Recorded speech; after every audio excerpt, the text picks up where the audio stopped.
Do you want to reduce your energy bills? Or maybe you want to use greener energy? Go solar and get a discount. Right now, Which members can get a 7.5% discount on solar panels and their installation if you use Heatable, a Which trusted trader approved service. You can also include a storage battery and EV charger, handy if you're looking at making the switch to an electric car. To make use of this exclusive offer, simply head to which.co.uk/solar-offer. That's which.co.uk/solar-offer before the 30th of September 2025. And if you're not already a Which member, you can grab a year's membership for 50% off the usual price. To do that, go to which.co.uk/podcast offer to get involved. Start your solar journey today. Go solar and get a discount with Which. Exercising is one of the first things that comes to mind when you think about a healthy lifestyle. But what should you be doing and how often should you be doing it? Welcome to this podcast from Which. In today's show, we'll be deep diving into fitness with a legend that needs no introduction. Don't forget the man, the myth. The man, the myth, and the legend that needs no introduction. He's the powerhouse behind getting the nation moving on breakfast TV since the 90s, I believe. Pretty good. Mr Motivator himself. Now, we'll be talking about the kinds of exercise you should be doing, how that changes as you age, and I'm sure plenty more expert advice and recommendations to help you live your best life every day. And later in the show, we'll be hearing from the Which fitness trackers expert to help you navigate how to find the right model for you. But first, I'm joined by none other than Mr Motivator, also known as Derek Evans. Yeah, I like that. Don't forget the MBE. Derek Evans, Motivated MBE. by exercise or MBE from William, yeah. What should we call you today? You know, whatever you're comfortable with. If you know me personally, Derek. If you don't, you just call me Sir. Right then, sir. So, well, thank you so much for coming in today. My partner was very excited when I told him that I was interviewing you today. I mean, where shall we start? And I'm sure our listeners will have seen you in action. For anyone that hasn't, how would you introduce yourself? I'm kind of I see myself as a 12-year-old who never grew up. So I'm in bright colors, jumping around like an Energizer bunny.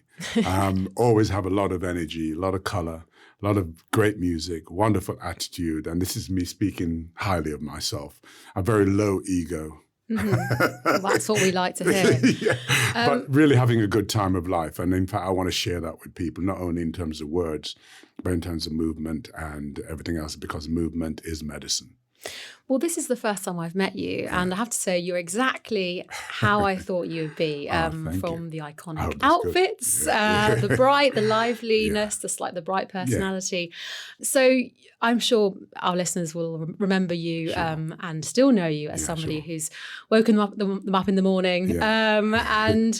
How would you say, over the years, it's changed? Like, are we more or less active now? Things have changed a lot, not for the better, I might add. I think the first thing is, if we just look at health clubs, I think it's a crime that health clubs see you make the effort of getting out of your sofa, coming in through the doors, they take your money, and then they give you a key to let yourself in. There's no aftercare. There's no one calling you up and saying, we haven't seen you in days. But the moment you stop your membership, all of a sudden they're calling you up saying, why aren't you coming along? When they, if what they did all along was to create a kind of a social atmosphere to make people feel wanted, because lots of people are on their own. So if the gym could become the kind of new meeting place for people where you could sit and have a cup of tea after exercising and movement, that's the first thing. And so that's a real change, because at one time, leisure clubs were really very popular. Now they become a fitness club, which are really impersonal. Number two, I think what's happened is that we've created a lot of new exercise regimes, which is only a really kind of reforming or reshaping of things that we used to do in the past. So circuit training, all those things have now become the hit, become all these T90, P90X and stuff like that. But it's actually the old circuits, the old interval training renamed. What has that done to the marketplace? All it's done is given the regular exerciser more choice. But in terms of empowering people to get out the sofa, to come into gyms, that's not working, and that's not really getting them going. And that's why there's power behind the Couch to 5K, because it gives you a goal, It gives you a starting point, and you will personally see the results if you stick with it. And I think that's where I come in, because I recognize that, look, what we need to do is people are strapped for cash. They don't have money for memberships and stuff like that, can't download an app. So let me give them a free platform. They can join me for free classes online, totally free, all the content. And it's not just about classes. It's about, mentally trying to get you fitter and healthier. And we mustn't forget that. And actually, I know a lot of people who have done that. So it must be working, or at least it's definitely getting to people. Yes, it's getting to people who are actually sitting around at home thinking, I must. And I think if you give people, maybe it's just 5 minutes of movement and the right information, that is a starting point for a lot of people. What tends to happen is that people get injured in a gym. They get injured when they're exercising on their own, where they haven't got the right advice, and that puts them off.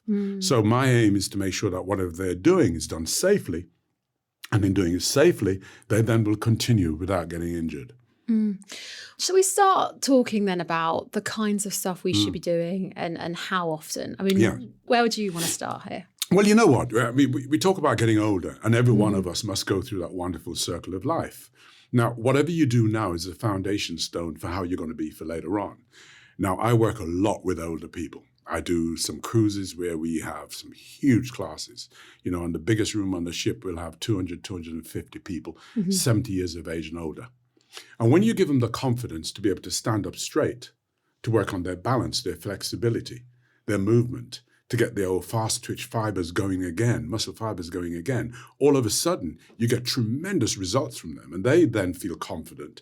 So you reduce the likelihood of falling. So as we get older, there are a number of things that we should be putting in place. Weight training plays a major part as we're getting older, because muscles need tightening up. They need to be used. If you don't use it, as they say, you lose it. And the common thing is, if you hold your hand up in the air and wave to anybody, once you stop waving, underneath their arm is still shaking. And that's because we have neglected it over the years, right? So I think it's important that we understand that as we get older, right, we should definitely be doing weight training, flexibility training, mental training, balance work, and all those things come into play, right? And it starts now, no matter what your age. What is that? Can we talk a little bit more about some of those that you've just mentioned? Sure. What do they look like? Well, I mean, the first thing, one of the best exercise for everyone to do, and if everybody did this 3, 4, 5 times a day, only for a minute each time, guess what? They're going to increase the strength in the areas of their body that they need for stability going up and down the stairs. And that is just literally getting up from the chair and sitting back down, because that is a squat. Yeah. And a squat uses so many muscles. And if you just start with the very basic of getting out the chair, number one, that's going to help you with your independence as you get older, because lots of people have difficulty getting out of a chair. Not necessarily older people. People in general have difficulty getting out of any chair that's low. Whereas if you get up, sit down, and you only do it 12 times every hour, by the end of a 10-hour period, you've done 120 squats. That means your muscles in your legs are working, your balance is working, and that is a great thing, right, for your future stability. I love that idea. But as you were saying that, do you know what I was thinking of? That advice where if you're in front of a screen all day, to look away every 15 minutes or every half an hour, to do 12 squats an hour, I think is brilliant. But it's actually quite a big stretch from just look away from your screen, which we're obviously not even doing, to then actually doing squats. Yeah, but you see, honestly, to be honest, we give some crazy advice to people, right, which people are never going to follow. We tell people, when you go shopping, park away from the entrance. No one ever does. Come on, even the fittest person never does. They go for a spot which is right by the entrance. We tell people, carry your shopping equally balanced in both hands. You don't. You put it in the trolley, you push it out to your car. What we've got to do is make people understand that, listen, there are little targets that you can set yourself throughout the day. And that is every hour, set your alarm, your Fitbit or whatever it is, to alarm. And that hour, when it alarms, you say to yourself, okay, what am I going to do for a minute? Just a minute. Now, that is far more achievable than saying to people, look away from the screen. You naturally do look away from the screen, but that is not exercise. I'm sorry. No. You're all day, right? You're moving your head. If you comb your hair, you're moving your neck, right? If you lift your shoulders up to put your clothes on, you're moving your neck. That's not exercise. It's movement, but it's not exercise. We need to get people thinking, okay, how can I just do 1 minute and improve my lifestyle? And 1 minute every hour will improve your life no end. And our problem is we have an NHS which is struggling to cope with the amount of people who have got conditions that could be minimized, if not eradicated, by movement. And that's why my phrase is movement is medicine, and it is. And so I would say, look, think about the way you're sitting when you're watching television. Think about You're making me think I'm slouching, actually. I'm going to sit up straight. If we all sit forward of a chair, you will automatically sit more upright. If you imagine there's an orange between your shoulder blades when you're sitting up, right? And you're squeezing the juice of the orange, you're doing it. And you're squeezing out juice of the orange, you can feel the juice running down your back. Again, you've changed your posture. You've changed your view on life. You're now looking much further ahead rather than looking down at the floor, right? When you sit, right, make sure the soles of your feet are on the floor. Don't always cross your legs, because when you do and cross your legs, right? I'm changing as you're speaking. The weight of your top leg is pushing down, so all the veins are getting restricted. Before you know it, you've got varicose veins. So soles of the feet on the floor, sit upright. And if you just every hour when it's alarm, remind yourself to do that. Don't sit right back in the chair because you're likely to lounge. Sit forward of the chair and you sit upright. It feels good. And your breathing changes because now you've opened up the chest. Oh, my good, Lucia. I feel so good. Well, that's true, isn't it? Because when you exercise, you do feel good. You know what? I say to everybody, we all go out for a meal, don't we? And we go, that restaurant food was great. And we tell our friends how wonderful the food was. And we say to them, boy, that food was great. How do they know it's great? The only way they're going to know it's great is to go to that restaurant and try it. Essentially, what I do with exercise is say, listen, it's fabulous. If I'm stressed, and I've been at different levels of stress, and when you lose someone in your life, that is major stress. They say moving house is stressful, getting married is stressful, not as stressful as losing someone who's really close to you. And if you lose someone like a granddaughter who's only 12 years of age, that is major stress. Now, how did I cope with that stress level?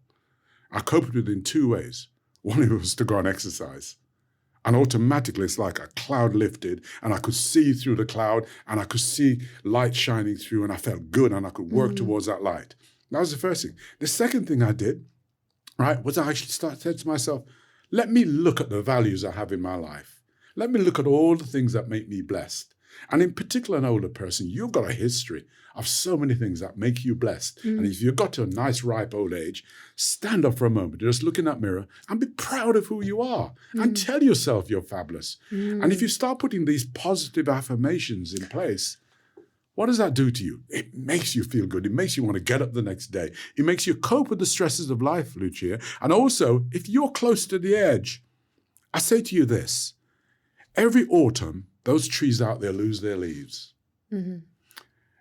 And you look at the colors of the leaves coming down, it's beautiful. Those trees stand up tall, don't they? Because they know that in the spring, guess what? They're going to flower again. And so for us, right, when you're going through those stresses in life, if you exercise, move your body, have a positive outlook, and think about those leaves on the trees and the way it stands up, it gives you a focus. It brings you back from the edge. It makes you think, it's all worth carrying on, isn't it? Oh, we've gone deep, Lucia. Do you know, I always go deep. That's what I literally, if you find me at a party, I'm in the corner having deep conversations. Okay. There's so much I want to talk about from that. Positive affirmations. Yes. I mean, that's something I find myself doing all the time. Lucia, you're doing a great job. Just trying to think that every day.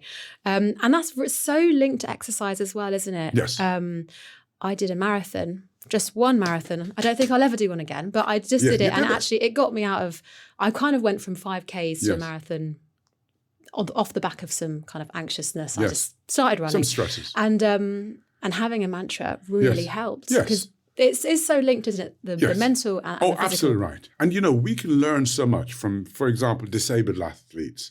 I mean, you think what they go through. And that's why I maintain sometimes that we as able-bodied are more disabled than a disabled person. Because I see someone, and I work with a lot of people who have maybe only movement upper body. Maybe they're tetraplegic, very little movement. But yet still they can achieve so much. And that tells you how powerful our mind is.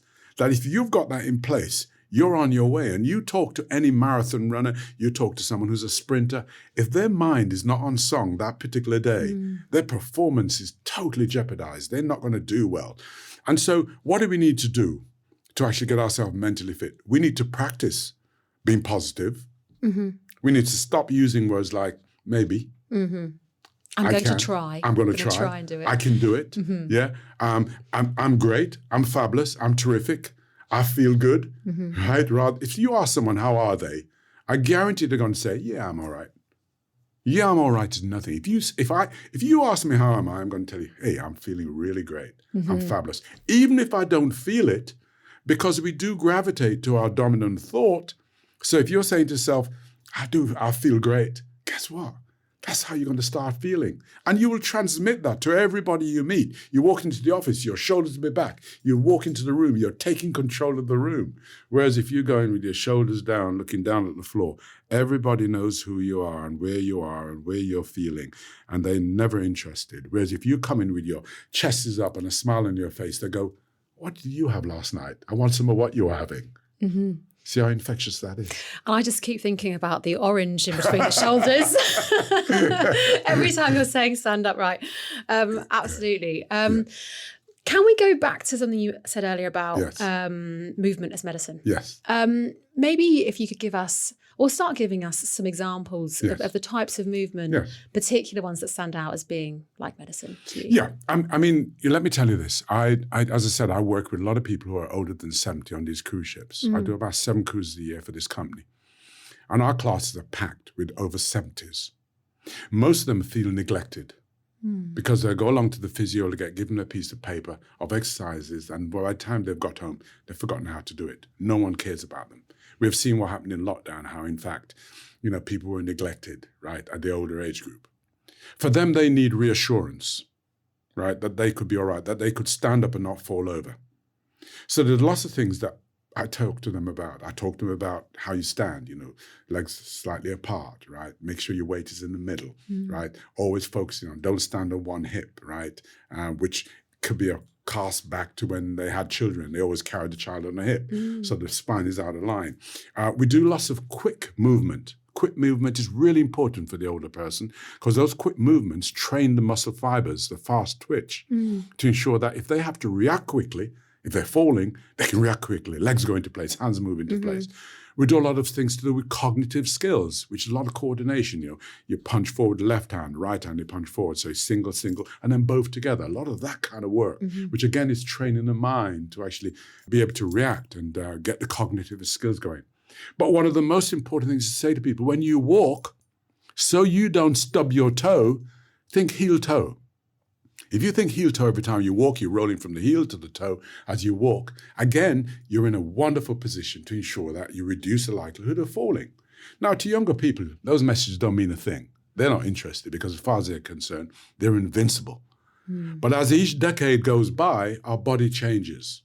And I know that I had aches and pains in my 40s, 50s, 60s that I'd go, it's because I did that weight training last night, or it's because I did that class. Now, when I get up every morning, it's fatal. I think to myself, I've got to call the doctor. Right? I think that anyway. That's my personality. Because you get so many aches and pains. And so flexibility, mobility is really important. And the more you do, the better it is. So I'm involved with some people, for example, who we are promoting. They're called fit classes. And these classes are aimed at increasing the balance of older person to ensure that you work out how to go down on the floor and get up from the floor. Most older people won't go on the floor because they're afraid they'll never get up. There are 40% of people who fall and break a hip, right, within that first year could possibly die. Frightening stats. And yet still, we know movement is medicine, so we have to get movement into those people. And it's real simple stuff. Some good music, some attitude, roll the shoulders, right? Shoulders up to the ears and down. Give me some marching on the spot. Give me some knees coming up. Push the hands up in the air, right? Do some big circles. And one thing that can keep you exercising, if you want to make it real fun, is to, with each leg, lift it up and use your toes to write your name. And the action of writing your name with your toes as your legs are lifted up is using the muscles in a different way to the way you normally do it. Use your hands to actually spell out, do numbers, right? Do 2 back to back, do 3s back to back, and so it goes on. That's kind of physio, isn't it? I mean, that's the kind of thing you'd be the kind of, I Yes. mean, I'm doing it. I don't know why our listeners can't hear. I'm actually just moving my around my shoulders, and it's kind of, But you see, what I'm doing is deflecting. So if you've got a frozen shoulder, the first thing is you know where the pain will hit you. But either side of that pain is a place that you can move. And if you move either side of that pain, the area that's got pain will reduce and get less and less till eventually it disappears. So what do we need to do? Deflect your way from the pain. So if I want you to exercise your shoulders, I would say to you, put your hands on your shoulders. Now think of your elbow, give me an O. Think of an O. I'll do it, shall Yeah, I? do it. Yeah, the O. Yeah. Now, reverse the O. Right? Yeah. All of a sudden, right, you're exercising the shoulders within the threshold of safety. The same thing with anything to do with your legs. If your knees are causing you problems, and that happens to everybody, there's an area either side of pain that you can exercise, right? And what you do is you just work within that area of pain. And by doing it, what you're going to do is you're going to flush out the swelling, flush out the aches and pains that's there, till eventually that disappears and it goes. What I really like about how you just described that is how accessible it is, because the reason why I mentioned shoulder is because my dad has had a dodgy shoulder. Yes. And I would try and get him to do his exercises, but he just wouldn't. I mean, he had quite an active lifestyle through work as an electrician. Yes. But apart from that, hasn't really ever exercised. He's one of those people. And what I would do with him now, you see, is this. Okay, if he's got a shoulder that's frozen, aching or whatever it is, how about trying to get him to put on a jumper? At the moment, he can't put on a jumper because the shoulder, yeah? So if we get him a zip-up cardigan and get him to put his hands in his zip-up cardigan, what's he doing? He's moving the shoulder. And then from there, he can progress to, let's try and get it into a jumper, a cardigan. So everyday life and things that we have to do every day is movement. Because remember this, the moment you turn over in bed to think about getting up, that's where movement starts. And when you turn around onto the side of the bed, before you get out of bed, the next movement happens. You stand up. So you've used the quads. You go to the bathroom. When you sit, squat to do your business, right? Again, you've used those muscles. When you brush your teeth, the action of brushing your teeth is movement. And so it goes on. So everything we do during the course of the day's movement, I just feel that we need to do more of it to get the benefits, right? And so therefore, you got to think, what can I do, right? Okay, I can march on the spot. I can sit in the chair and I can run. I can do stride jumps from a chair. I can do spotty dogs. I can do high knee lifts. what are spotty dogs? Spotty dogs is where the legs interchange. So the right leg goes forward, right? I put the heel on the floor and then change it round. Yeah. So, okay. Yeah? So there you go. And Our feet are moving under the table. and then, of course, that contracts your stomach muscles. Yeah, it does. Right? And a stride jumps, lifting both legs up. You can skip both legs. Remember, if every single person jumped up and down 30, 40 times, their bone density would increase because you're using your body weight, shocking the bones, right? And that's going to make them stronger. So there's lots of practical things we can do. It's just that we've got to be imaginative and don't just sit there and vegetate. And if you're retiring, remember, if you retire, don't wait to expire. And I see that going on too many times where people have gone, okay, I've retired. What am I going to do now? You're joking. You're in the best years of your life now. It's your turn. The kids, you've fed them, watered them, educated them, clothed them. You kick them out. It's your turn now. So now's the time that what you do is you spend the kids' inheritance now. SKIN. Spend the kids' inheritance now and look after you, right? Because you are the most important person now. And because remember, as a woman, for example, and you have children, you've taken on this new role. You've gone through looking after them, mothering them. No matter how much you try to get fitter and healthier, when you've got children, it's the toughest job in the world. Because every time you go into a gym or wherever to exercise, you are still listening out for that child, right? If you go to the bathroom, you're listening out for that child. So you haven't freed your mind at all.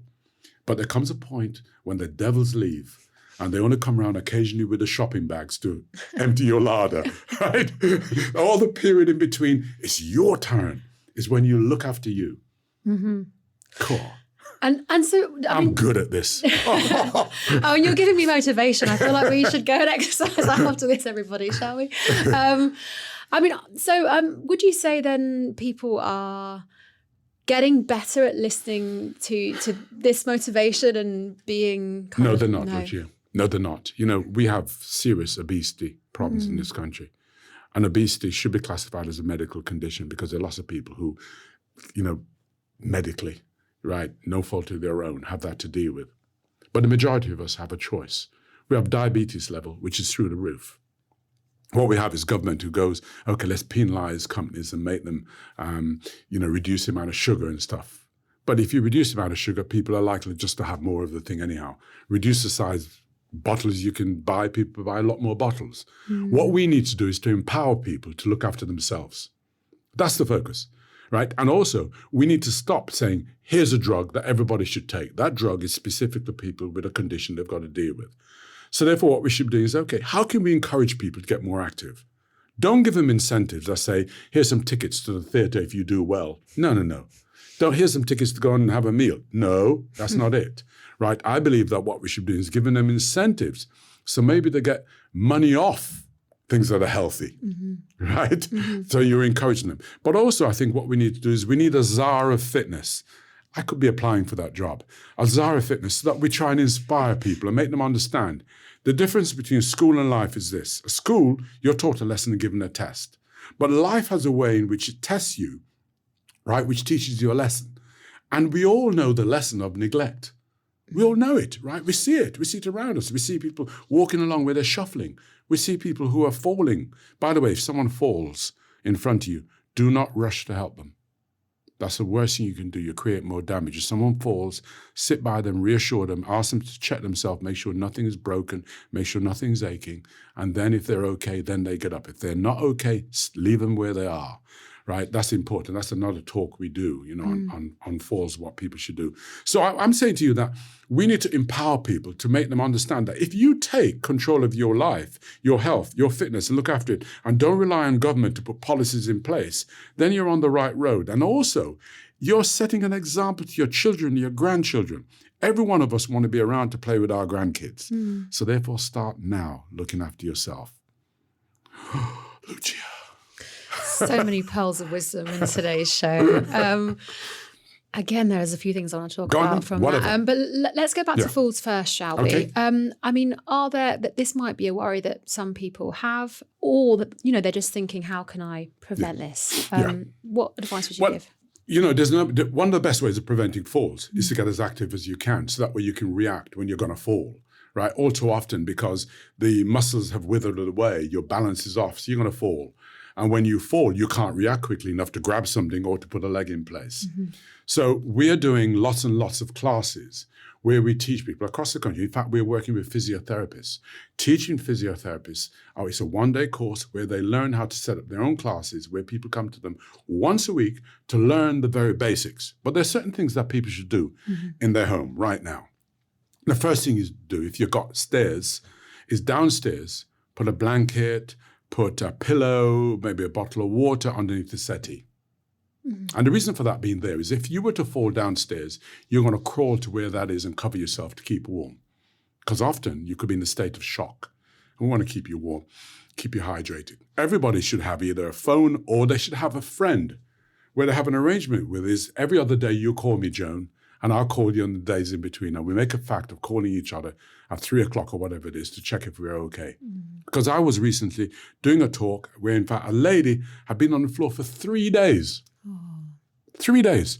So we've got to encourage people, especially couples getting on in years, to start developing outside interests. Little groups that they go to, a dance group, a swimming group, a walking group, right? A bridge group, a coffee group. So you've got a circle of friends because as the circle of life dictates, one of you will go. And you need to put in place the preparations. It's a bit like saying, I must do my will early enough. I must do my funeral arrangements early enough, even though you're only 21, right? Being prepared is being forearmed. So therefore, by setting up this outside group, you've then got a support group. Because when you fall, the chances are, if you have not been active, you are going to break something. And if you fall, don't jump up straight away. People get embarrassed and they go, oh, let me get up. No, don't. You lay there. You go, okay, let me move my head. Is my head okay? Did I bang my head? Because often people don't remember what the last thing was they did. Is my head okay? It's fine. Let me go to my neck. I can turn my head side to side. My neck's fine. Shoulders. I can lift my shoulders up. Oh, my right arm. I can feel something's not right with my right arm. when I go down to my legs, my right thigh, something wrong. So I've obviously damaged that. I'm not going to move. I'm going to call for help, right? Those are important things to do. You stop, you check yourself, you just make sure that if there's no pain, then you can start working your way to getting onto a settee. And that's often difficult for people to get up there. So you've got to be able to get on all fours. And we provide all that within my club that we have. Show you exactly how to get off the floor if you're fallen, you haven't damaged anything. But the most important thing is if you fall, do not jump up. Don't get embarrassed. Because you feel embarrassed, you think everyone's looking at you. Don't forget, those same people one day will fall as well. So stay there. Check yourself, and then you can decide what to do. Remain calm, breathe slowly, deep breaths, lower your whole tone, your feeling of panic, because you're now replaying every image of everybody you know who's fallen, and every older person knows of someone who's fallen. So deep breaths, slow your body down. Okay, now I'm okay. Let me just check. Okay, my legs feel fine. My hip doesn't feel right. I better not move it. Yeah. Very important advice there. I also felt like I was in a kind of meditation. My voice took you there. It did feel a little bit like that. Yeah. Just while you mentioned your clubs there, I think just while we're kind of here, where could anybody find more about you and what you're doing? Just put in mrmotivator.com. It'll take in Google. It'll take you to the website, and all you do is to join the club. The only thing we ask you to do is to put your own username and your own password. That's it. We don't take credit cards, we don't take addresses, we don't take any personal information. You're automatically in the club. And if you want to find out when my live classes are, you look up live events, go to the date you're interested in, and tell you what classes are in. It'll give you a description of what the classes are if it's too tough. So for example, 6:30 in the morning, we tend to go crazy, right? And it's mad. But generally the classes are no longer than 30 minutes. If I'm not doing live classes, you'll get recorded classes, and you can choose a 10-minute, maybe just bums, legs, and tums, a 5 minutes of stretching. We've got people doing yoga, Pilates, Tai Chi. I even do bedtime stories on there, right? There we go. See? So if you're having difficulty falling asleep, my voice goes like this. Hey, how you doing? Are you feeling all right? Here's a story for today. Are you listening? As you drift off into sleep. Wake up, Lucia. Come on, wake up. Come on. Brilliant. I actually do need those because sometimes I'm trying to find them on Spotify and I'm just not finding what I need. Yeah. So you go to me. There we go. Yeah. I mean, we do have to wrap up. Yes. And we've covered so much ground, so much advice. We'll have to do it again. Yes. Simple as that. But until that point, anything that you'd like to say again, or anything we haven't covered that you'd just like to mention? Well, I think, it's great when we spend time trying to look after ourselves. But one of the greatest satisfaction I've had in my life is to do things which benefit me and also benefit other people. And so I often get asked what motivates me and keeps me going. It's when people write in and go, because of you, last September, I was 5.5 stone lighter, and here I am, I've lost weight. Mm-hmm. I don't size bash anybody. As far as I'm concerned, if you're happy in your skin, fine. So if you're happy being 18 stones, fine. But why not aim for another level of fitness? Nothing to do with weight loss or nothing to do with your size. Why not make yourself a fit 18 stone? And you can be, right? Because there's some guys out there, that's how they are. The most important thing is that we've got to love ourselves. And if you love what you see in the mirror, great. If you want to make a change, I can help you. I can help you either by giving you the environment that motivates you to go on to being that better version of yourself. And so that's why I believe I'm here. I believe that's why I was recognized with an MBE, because the health of the nation is really important to me.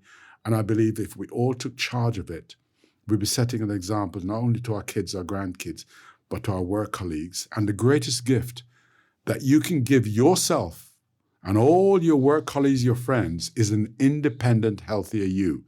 And that's what I'm trying to get people to do, is to work towards being independent as you get older. So that way you can wash the bits that need washing, wipe the bits that need wiping yourself, right? And never needing anybody to help you unless you've got a medical condition. And that's my aim, and hopefully people will recognize me for that. And I wish everyone well, no matter what your journey is. That's a really nice place to end. Well, thank you so much for coming on the show today. My pleasure.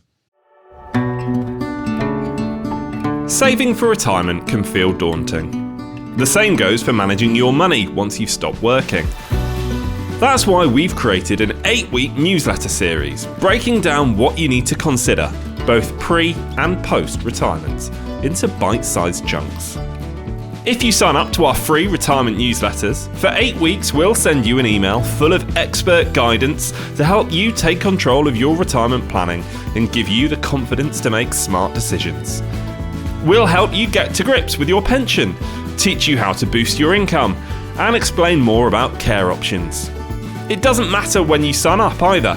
Your 8 weeks of advice will start whenever you sign up. So what are you waiting for? Head to which.co.uk/retirement newsletters, all one word, to get up to speed on everything you need to know for retirement.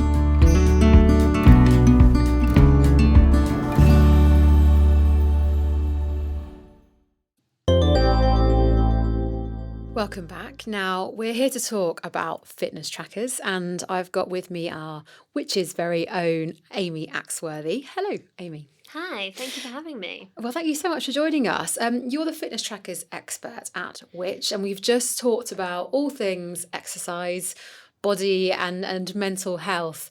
Where do fitness trackers come in? So fitness trackers can be a really useful tool for you to understand a bit more about your overall health and wellness, because they can track health measurements like your heart rate. It can give you a good overall impression of what your heart rate is doing, at different times of the day. And there are also softer metrics that they can track, like sleep tracking and stress tracking. And that just helps you to understand a little bit more about how your body is reacting at different times of day and to different times of rest and exercise. Stress tracking. I wonder, how does it do that? Well, stress tracking is one of the softer metrics. And by that, I mean it's an estimate of what your stress levels might be throughout the day. Different devices use different metrics to measure that, and a lot of clever software in the background to try and give you an overall impression of maybe when you're a bit stressed in the day. So if your heart rate is particularly high, it might tell you that it thinks that you're more stressed than normal. And that can be really helpful for some people who maybe are wondering why they're not feeling so great at any particular time. I feel like I could probably do with that to tell me to go and have a cup of tea now, Okay, so fitness trackers, smart watches, are they the same thing? How do they differ? They are different. There are kind of three main differences, I would say. The first actually has nothing to do with health and fitness and all to do with smart features. And by smart features, I mean the features that you would find on your smartphone. So imagine having a smartphone on your wrist. So do you want a device that gets your messages, emails? Do you want to be able to make calls, store music, things like that? That is what smartwatches have more of, basically, than fitness trackers. Smartwatches also tend to have more advanced health and fitness tracking. So say you're training for a marathon and you want a curated training plan. You're more likely to find something like that on a smartwatch than on a fitness tracker. And the last thing I would probably say is fitness trackers tend to have smaller screens than smartwatches. So if you're someone who would prefer to be able to see your data on a bigger screen, you'll probably have to go for a smartwatch. But all those extra benefits of a smartwatch means that they're generally more expensive than fitness trackers. And what kind of brands are leading the way at the moment? Because I feel like I remember a time when it was predominantly Apple and Fitbit. Has that changed? Yes, that has changed. Apple is still a dominant force in the smartwatch world. The Apple smartwatches can only connect to Apple iPhones. So if you don't have an iPhone, then it won't work, essentially. And it's the same for Samsung and Google smartwatches. Samsung watches will connect with other Android phones, but you only get all the features if you also have a Samsung phone. It's very clever of them to try and keep you within their kind of world and products. Google recently bought Fitbit, and so that has resulted in Fitbit smartwatches being less common. Google have started bringing out smartwatches under the Google name rather than Fitbit, but there are still some brilliant Fitbit fitness trackers you can buy. They're a bit cheaper. There are also a couple of other players in the market, most notably Garmin and Xiaomi, and they bring out lots of different types of watches, from the highly specialised ones that you can use for deep sea diving all the way to cheaper ones that do the basics. And you mentioned kind of linking them up to your other devices, so Yes. your mobile phone. Can you use some watches, without your phone? So say you went for a run, do you have to have your phone with you in that case? No, you don't have to have it with you, but you do have to pair it to a smartphone to get it going. These devices rely on paired apps for lots of different reasons, really, but mostly to give you more information and more control from your phone for general day-to-day use. But that doesn't mean that you need to keep your phone with you all the time when you go out for a run. There are exceptions. Some of the most basic trackers, for example, can't store music. So if you want to listen to music on your run, which most people do, you might have to take your phone along if it doesn't do that. And also if you want to use GPS tracking and your watch doesn't have that installed built in, you'll have to use your phone to do that as well. So those are little things to check when you're buying your device to see what you're really going to use it for before you buy one that maybe doesn't have a feature that you're really interested in. And I feel like we've already started dripping out this advice, but for anyone thinking, okay, maybe I do want to get a smartwatch or a fitness tracker, what would your kind of steps of advice be? I would first think about what you really want to use it for. If you want the basics, and by the basics I mean heart rate tracking, step tracking, distance tracking, even estimates of the calories that you're burning when you're doing exercise, and even sleep tracking. You can get all of that from a fitness tracker. We've just reviewed a Best Buy that's only £40 that gives you all of those features and more. And you don't have to have a smartwatch to get something really, really accurate that works really, really well. And the only time you should really look at a smartwatch is if you want those advanced features. So the smart features like you get from your smartphone and that integration, and more in-depth tracking, you'd probably want a smartwatch. Also, if you are going to use it in more extreme conditions, so if you are deep sea diving or doing mountaineering, then you probably want a rugged smartwatch. You won't get a fitness tracker that can survive those conditions. And we've mentioned earlier in our Healthy Living series that fitness trackers aren't always very accurate for tracking sleep. Yes. How accurate then are they for tracking exercise, do you think? So our lab data reveals that it varies a lot. And it isn't necessarily the more you pay, the more accurate it's going to be. These are not medical grade devices. So that means that some of the advanced tracking features like blood pressure monitoring, you're not going to get the same accuracy as you would do from a medical grade blood pressure monitor. In general, the best we've seen are very, very accurate, but can still drift off the true marks by 1 or 2%. So it's better to take the readings with a pinch of salt. And if you notice anything strange, you can still go and see your GP. And that's definitely what we'd recommend that you do, but don't take them as kind of medical level accuracy. I think we should probably pull in here, that we do test many, and we run them through rigorous tests as we always do at Which. Could you give us a note on how we test these items? Yes, sure. So even though smartwatches and fitness trackers are not medical grade devices, we compare their accuracy of their different features to reference models that will tell us on whether or not these are highly accurate or not. So we use chest belts for the heart rate monitoring because chest belts are much more accurate traditionally than wearable devices.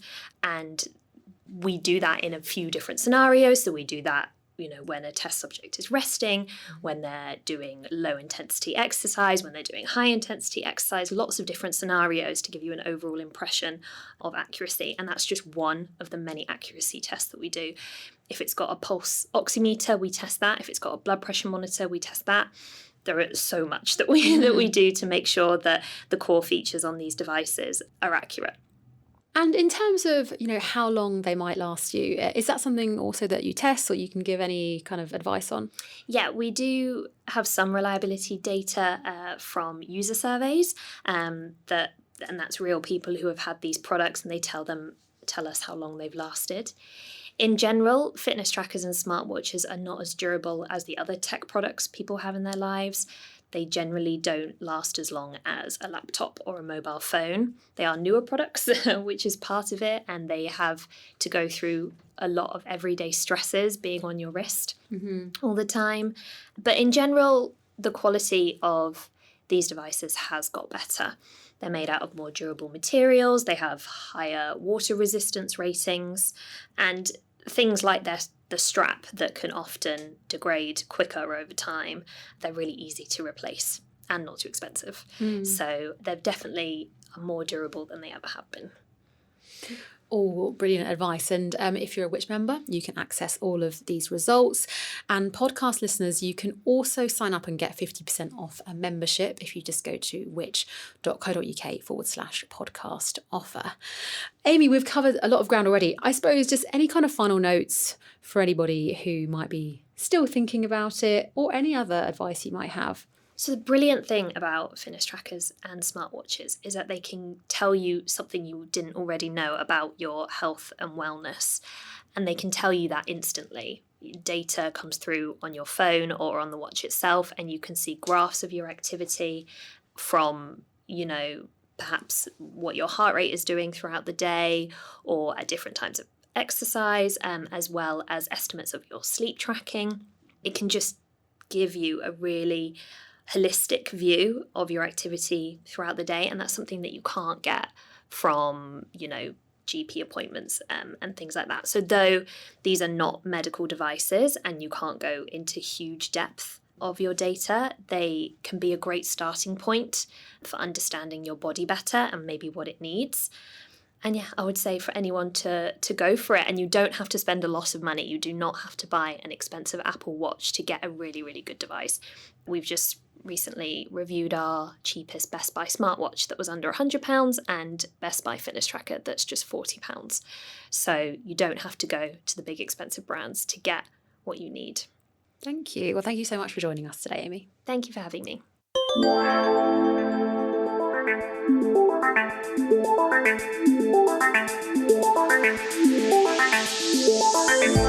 Thanks for listening to this podcast from Which, the UK's consumer champion. You can find plenty more advice about what we discussed today in the show notes. There you'll also find a link to become a Which member for 50% off the usual price, an offer exclusively available to you, our podcast listeners. Joining Which will not only give you access to our product reviews, our app, one-to-one personalised buying advice, and every issue of Which magazine across the year, but you'll also be helping us to make life simpler, fairer and safer for everyone. Don't forget to hit subscribe wherever you're listening. That way you'll be notified whenever we release a new episode of Which Money, Which Shorts, or any other podcast that we make for you. And if you want to get in touch with us, then follow us on social media at Which UK, or drop us an email to podcast@which.co.uk. See you next time.